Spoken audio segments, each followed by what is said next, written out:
In Nairobi, police patrolled every street and heightened security in anticipation of the planned demonstrations. A group of women protesters gathered at Kimathi Street to express their anger over the rising cases of abductions. Police eventually dispersed them from the area. Another group later assembled to address the media, demanding the immediate release of the remaining abductees.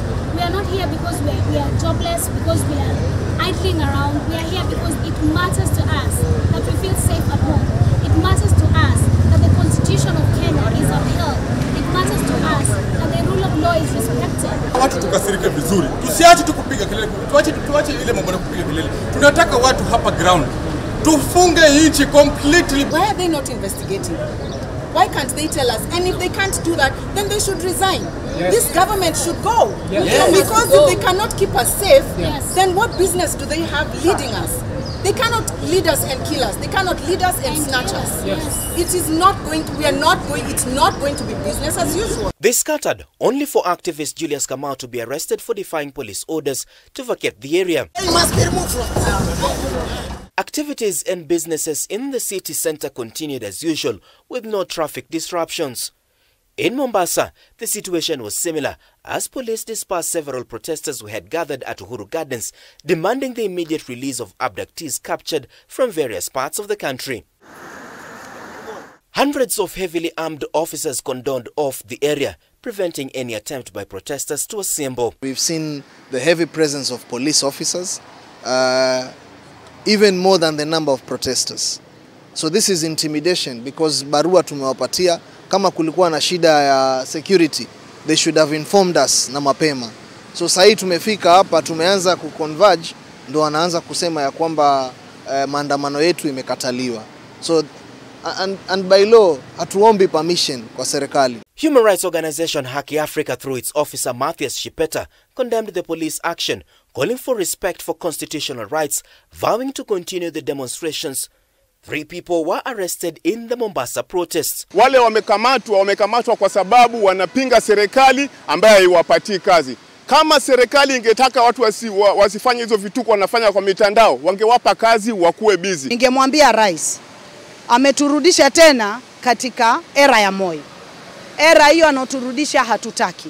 The protests come amid growing concern over the increasing cases of enforced disappearances allegedly linked to state security agencies who have since denied their involvement. I have a message. Hey, for Ruto. Hey, hey. In Kisumu, civil society groups and a section of residents came out to condemn the government over abductions linked to the state, targeting its critics and suppressing freedom of expression in the country. I have a message. Hey, for Duale. Hey, hey. Speaking at a different location in Kisumu to avoid confrontation with a contingent of police officers who blocked the Oginga Odinga sports ground, where they had planned to address the media and proceed with demonstration, they criticized the government for what they termed as blatant disregard for the Constitution. The safety and well-being of all those abducted remains our priority, considering that the abductees are being held outside of the protection of the law. We are really dumbfounded that a president can be so trivial with his rogue regime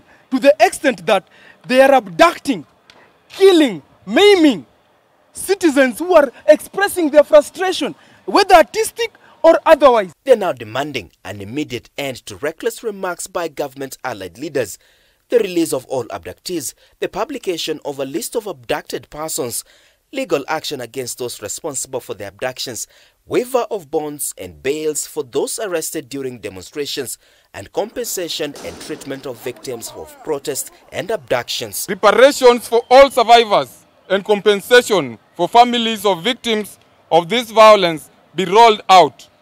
The state should also, with immediate effect, take up the treatment costs until full recovery for all those who need medical attention from effects of post-protest. We'd like to remind the police, the president and all relevant institutions, let the police tell us where our friends are.